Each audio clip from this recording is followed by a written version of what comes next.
con nosotros, principalmente al doctor Vicente Parra Vega, que está con nosotros para dar esta magistral. Voy a leer una biografía. Siempre es difícil resumir el trabajo de pues, investigadores de tan larga trayectoria y prestigio, pero vamos a hacer un esfuerzo. Entonces, el doctor Vicente Parra Vega recibió el doctorado en 1995 por el Departamento de Ingeniería Matemática y Física de la Información en la Universidad de Tokio. Luego realizó un postdoctorado en 2000 en el Departamento de Robótica y Mecatrónica, Agencia Aeroespacial Alemán, y realizó el sabático en 2010 en el Laboratorio de Sistemas Robóticos Inteligentes de la Universidad de Texas. Ha publicado más de 300 artículos originales y en extenso con arbitraje estricto y dirigido 16 tesis doctorales, así como más de 50 tesis de maestría. Sus intereses de investigación versan en el amplio campo de la robótica, con énfasis en modelado, control e interacción de sistemas dinámicos de gran diversidad de robots, incluyendo inerciales como no inerciales, así como interfaces hombre-robot y diseño mecatrónico de lazo cerrado. Desde 1990 está asociado al Cinvestav, habiendo pasado por los departamentos de control automático y de mecatrónica, y hoy en robótica y manufactura avanzada, del cual fue su fundador en 2006, en donde dirige el Laboratorio de Sistemas Robóticos Emergentes. Sin más, adelante, doctor, muchas gracias por su tiempo. Aplauso, por favor, para nuestro ponente.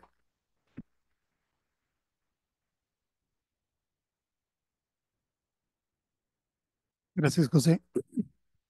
Bueno, primero que nada, gracias a los organizadores del evento por invitarme a estar aquí el día de hoy. La siguiente hora, pues estaremos platicando acerca de este título un poco extraño. Pues tiene tres partes. Intentaré aterrizar un poco, justificar de manera fundamentada el porqué del título es así como está. Y posteriormente, pues nos vamos a mover en tres secciones y terminamos con algunos resultados de algunos robots, etcétera, etcétera. En- bueno, si definimos al robot como un sistema que a su vez es un conjunto de subsistemas, lo que nos preocupa mucho es la interconexión y cómo eventualmente emerge de toda esa interconexión de los múltiples subsistemas que lo componen, cómo emerge un comportamiento y al final pues lo que se pretende es que haga lo que uno quiera, entre comillas, que se comporte como uno quiera, que haga la tarea, etcétera, y que tenga cierta reactividad, cierta autonomía. Entonces, desde ese punto de vista, pues analizamos lo que le llamamos las diferentes capas, que identificamos 6 capas diferentes y dependiendo de la problemática, pues típicamente terminamos haciendo investigación en algunas de las capas, pero tomando al robot como un todo y pues ese es el objetivo de la investigación. De manera central, quiero decir, se asume que el robot es el objeto de la investigación. No es el objetivo ni es el sujeto de la investigación. Ahorita voy a abundar un poquito más en ello. Eh, y esto hace que, bueno, ahora sí que si aceptamos como robótica es un área de conocimiento, es una disciplina propia que contribuye epistemológicamente con conocimientos específicos que solamente se logran cuando el robot es el objeto de la investigación. Y esto de manera muy em, interpretativa se puede decir cuando el robot es el motivo de la investigación y el robot no es el campo donde se aplican otras investigaciones, en pocas palabras. Cuando es así, entonces estamos hablando de robótica desde el punto de vista con el cual se puede desarrollar de manera rigurosa el método científico y muchas de las veces nos topamos con nuevas problemáticas a problemas ya muy conocidos, con los cuales se pueden abordar de esta manera y de ello emergen pues nuevas, inclusive hasta nuevos paradigmas, empujado por pues otras áreas del conocimiento de manera natural, computación de manera específica recientemente. Entonces, nuevos conocimientos de otras áreas empujan las fronteras de robótica, pero siempre tratando de considerar al robot como el objeto de la investigación. Lo demás para nosotros son herramientas para realizar la investigación, más no ni siquiera considerar al robot como el campo de la aplicación. Entonces, desde ese punto de vista, bueno, eh, desarrollamos o nos basamos en métodos rigurosos, típicamente el método científico, a pesar de ser una disciplina muy tecnológica, donde los conocimientos se exhiben, se materializan a través de, por supuesto, de tecnología. Y bueno, vamos a hablar de lo que hemos estado haciendo en los últimos años acá en Simvestab. Eh, y bueno, vamos a tratar de dar algunos ejemplos de estos conceptos. No voy a entrar mucho a detalles, más a nivel conceptual, de diversos robots. De luego vamos a hablar de 10 12 tipos diferentes de robots.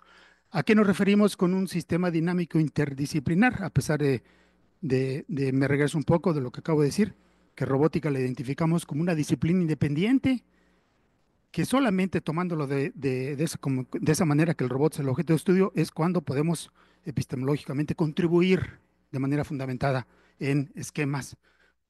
O sea, el robot es el objeto de la investigación. De ese punto de vista, en la estancia ya hace mucho tiempo en el DLR, eh, el DLR se dio cuenta de esta, vamos a decir, de esta realidad, que para tratar de hacer el robot de la siguiente generación era necesario esta perspectiva de la investigación y no conjuntar grupos de especialistas en diferentes áreas, en electrónica, en motores, en materiales, en mecánica, en computación, y cada uno proveyera el subcomponente para conectar y luego que eso fuese el robot.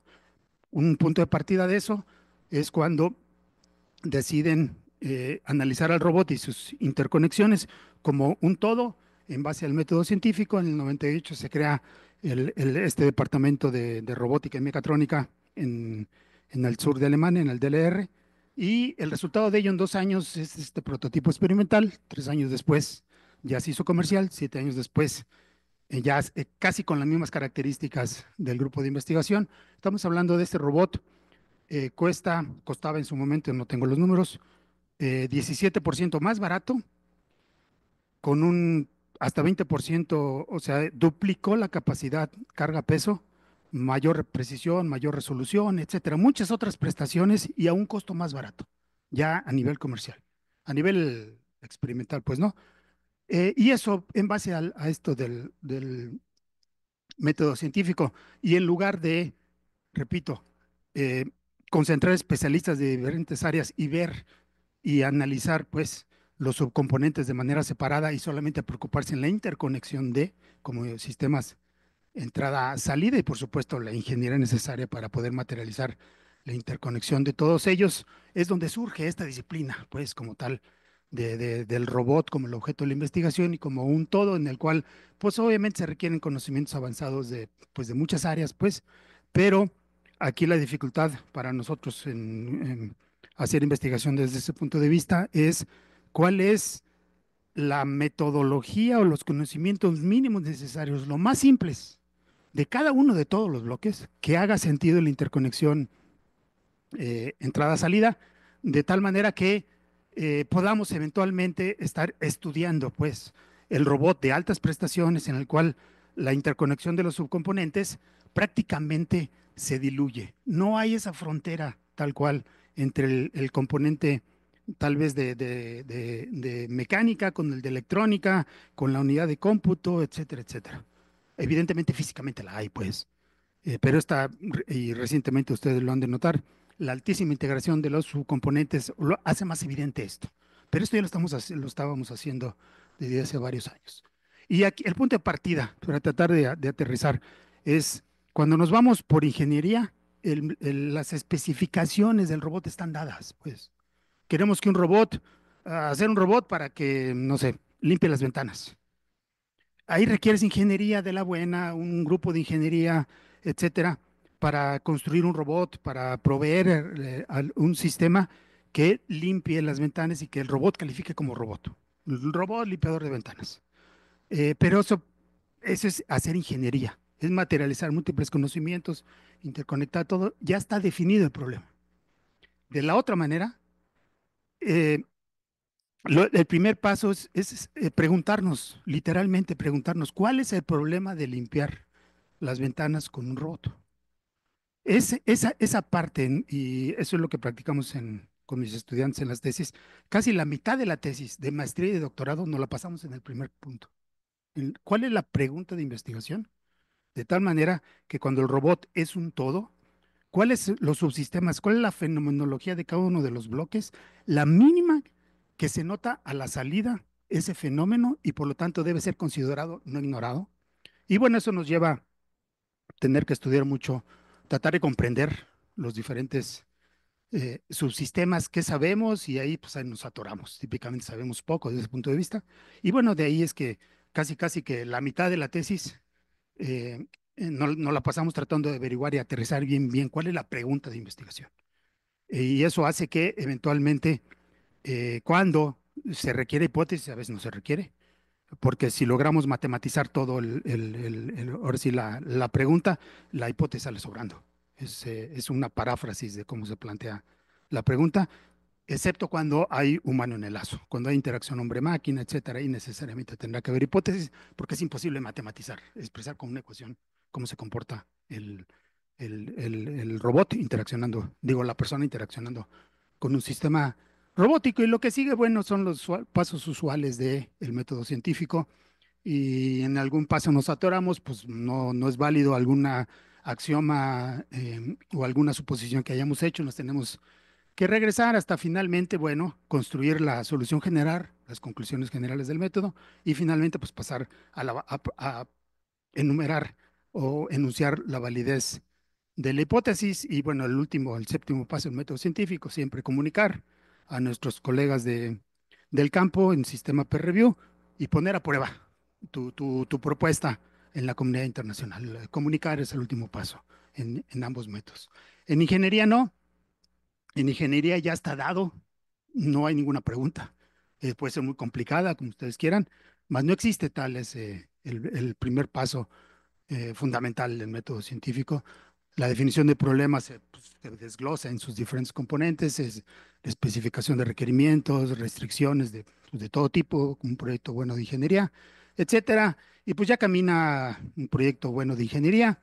Y aquí quisiera aterrizar que eh, ya sea el método científico o el método empírico, o cuando nos vayamos por un desarrollo de un proyecto de ingeniería, eh, ambos son igualmente, cada uno de ellos es igualmente importante.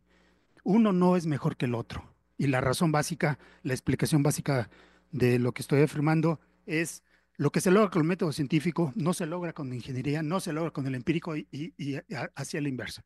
Un proyecto de ingeniería tiene un propósito específico, logra lo que no logra los otros métodos. Cada uno tiene su dificultad, su rigurosidad, y lo que se logra en el método científico no sustituye lo que lograrías con el método empírico o con ingeniería. Todos, cada uno de ellos es importante en su dimensión adecuada. Uno no es mejor que el otro, en pocas palabras, pero sí es muy importante, es fundamental. ¿Cuál es el que estás practicando? No estar mezclando, aunque a veces tenemos que hacerlo. Tenemos que reconocemos que para avanzar en algún paso necesitamos comprender mejor algo, algún aspecto material de la tecnología para terminar de decidir sobre el modelo o el planteamiento, que no haya desviación de planteamiento. Nos movemos a ingeniería y luego nos regresamos al método científico y cuando hay interacción hombre-máquina, pues nos vamos al método empírico, etcétera. Esa es una dinámica un poco complicada. Y bueno, como ejemplo, hace 10 años que nos empezamos a involucrar en interfaces eh, hombre-robot. Y aquí, pues, para empezar, nos pasamos un par de años realmente entendiendo, a pesar de que ya había artículos en revisión, enorme literatura, yo no entendía cuál era el problema siquiera. Entonces, con mis estudiantes, pues nos pasamos tratando de entender al principio más de la parte, vamos a decir, mecánica, cómo ocurre esto de cooperación y como si fuese mecánicamente los dos brazos representados como robots, etcétera. Cómo se logra a nivel antropomórfico, con medidas antropomórficas, etcétera. Y luego, cómo lo hacen dos personas. Los filmamos, nos juntamos con psicólogos, tratamos de entender, nos cuestionamos esta etapa de la primera parte de la pregunta, a veces con los ojos cerrados, con los ojos abiertos, sin escuchar, otros sin ver, la parte multimodal de cómo ocurre la interacción entre nosotros, pues, y cómo podemos mecanizar algunos de esas variables. ¿Y qué pasa cuando la persona lo ponemos a colaborar pues, con un montón de fierros, motores y lo que tú quieras, que se le llama robot? Pero a nivel del bloque de inteligencia no tiene nada que ver. El bloque del sistema sensorial, la multimodalidad, no, o sea, estamos en otro mundo. ¿Cómo lograr esa disque interacción hombre-robot? ¿Y cuál era la pregunta como tal? Asumiendo que el robot es un sistema que no es un esclavo de la persona, que es reactivo, que tiene cierta autonomía, que tiene cierta capacidad de decisión, etcétera, etcétera. Y esto nos llevó 2, 3 años entender realmente y por dónde, básicamente por dónde nosotros le podíamos entrar a cierta área en este problema de HRI, sí, con las herramientas que conocemos, porque nos ha pasado que nos empezamos a interesar en una problemática, la empezamos a estudiar y decimos, no, nosotros no tenemos nada que hacer aquí, no entendemos, no tenemos las herramientas, suerte a los especialistas y 1 o 2 años, pues ni modo, mal invertidos, etcétera. Típicamente en este tipo de problemáticas donde ya está el humano en el lazo cerrado, pues son métodos híbridos. Típicamente no transcurrimos de manera estricta por un solo método, nos empezamos a mover con otros métodos. Y bueno, algo similar, en el 19 se crea esta empresa en el sur de Múnich, derivado de los investigadores que hicieron el robot en principios del año 2000. Varios de los investigadores del DLR crean la compañía Franca. Este es el modelo de Mica, que para mí es el robot comercial más avanzado que hay en el mundo, con las prestaciones más impresionantes en todas las capas, en software, en hardware, en el compilador de código abierto, en interacción eh, hombre-robot, etcétera, etcétera. Es de este mismo grupo y ellos mismos pues impulsaron este tipo de metodología híbrida. No hay un solo método que puedas contribuir en este tipo de tecnologías. Básicamente, pues es pensamiento sistémico, system thinking, con first principles también, para poder eventualmente ver al robot como un todo, de tal manera que podamos trabajar con la mínima complejidad de cada uno de los bloques que tenga sentido en el planteamiento del problema completo. Eso es como nos acercamos a estos problemas complicados, entendiendo que pues al final existirá, pues, no sé, un subsistema que es el que inyecta gradientes de energía, fuerzas exógenas, que hace que empiecen a propagarse la energía a través en sus diferentes dominios de los diferentes bloques. Y al final, pues, si nos preocupa solamente, no sé, en el caso, en el ejemplo este de el robot que limpia la ventana, pues casi casi que nos preocupamos nada más en el efector final que hace contacto con el vidrio, un material frágil. Entonces, ¿con qué vector de fuerza? ¿Con qué fuerza normal? ¿Con qué fricción? ¿Con qué abrasión en la dirección tangente a plano de contacto, etcétera, etcétera? ¿Cuáles son las ecuaciones que está basada en principios físicos, pero que es lo mínimo, ese modelo matemático que incluye el fenómeno que realmente nos interesa? Y con ese criterio nos vamos a todos los diferentes bloques.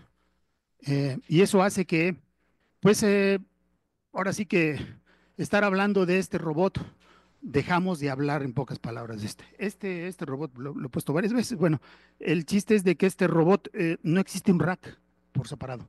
Todo está integrado y todo está aquí adentro. Este rack que está aquí y bueno, otras cosas que están aquí, está todo aquí, pues.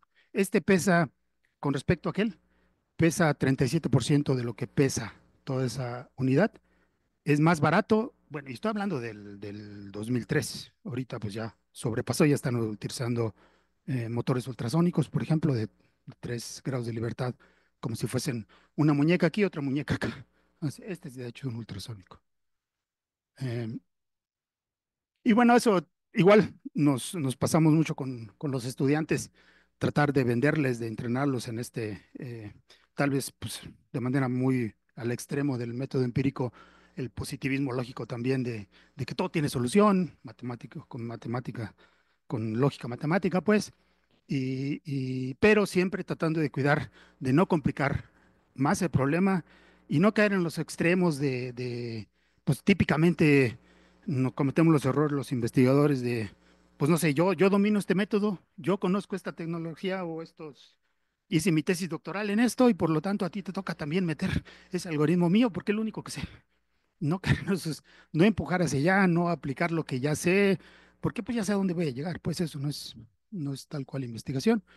Eh, pero eso a veces pues, nos lleva a caminos un poco inciertos y a veces pues tengo que pedirle disculpas a mis estudiantes porque a veces nos atoramos y no le podemos explicar al estudiante, no le podemos ayudar porque estamos en las mismas.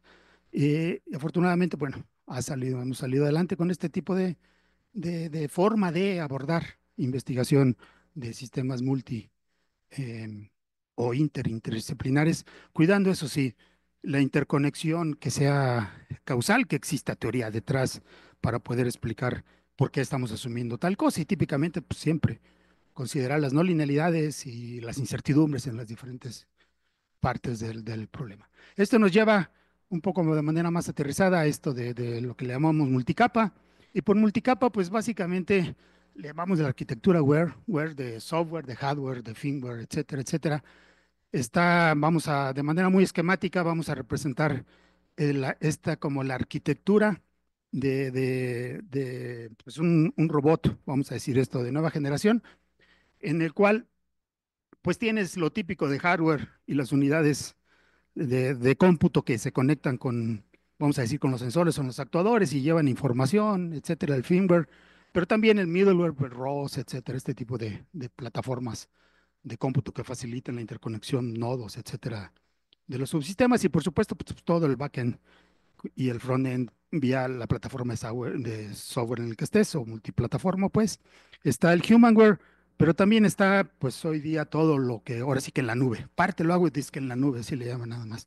Bueno, lo que sucede pues, son algoritmos, etcétera, simplemente que están ejecutando con otros recursos de cómputo, probablemente con otras latencias, y todo eso tenemos también que considerarlo. Y bueno, ya depende de la tarea, empiezan a aparecer otros subsistemas y si ya es el usuario, pues igual aparece esto de los estímulos aferentes o eferentes, la parte como la persona procesa sus sentidos o la interpretación del medio con el robot y cómo la persona ejerce una acción al respecto, la parte eh, eferente que sale para como una acción. eh, Se empieza a difuminar estas fronteras desde el punto de vista que la tecnología actual, a veces la unidad de hardware ya tiene unidades ahí mismo de firmware y por lo tanto no hay una diferencia tal, o sea, podemos ya encontrar unidades de hardware, vamos a decir, un actuador o un sensor que ya tiene embebido, inclusive a nivel analógico, parte del software, ya está dentro ahí.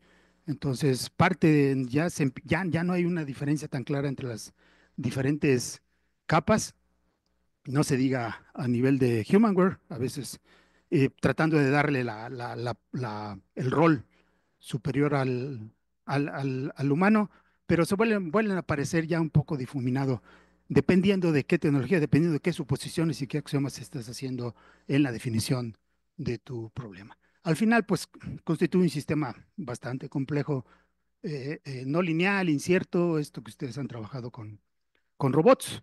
Eh, y bueno, pues también necesitamos un poco ir jugando a veces con el método inductivo, a veces con el método deductivo, de manera específica lo general a lo particular, un poco en los diferentes bloques. Obviamente, pues no somos todólogos, entonces pues, a veces tenemos que meternos en áreas que no somos expertos y tratamos de meternos pues, con más fundamentos, encontrar cuál es el razonamiento que está detrás de cierta suposición en cierta parte y adoptamos y jalamos pues algún modelo en alguna parte del bloque. Y de esa manera pues construimos una representación de todos los subsistemas y a veces ya cuando tenemos todo eso, ese sistema, decidimos quitar alguno. O sea, pero de manera razonada decimos, no sé, la transducción de energía electromagnética eléctrica en el motor, porque le estamos poniendo un actuador muy, muy bueno, es tan rápida que excede la frecuencia y por lo tanto ese efecto desaparece muy rápido. Entonces es razonable casi, casi ponerlo como una ganancia y no como una ecuación diferencial de primer orden o de segundo orden. Y eso nos lleva a este parte conceptual y eso es algo que nos topamos mucho en robótica.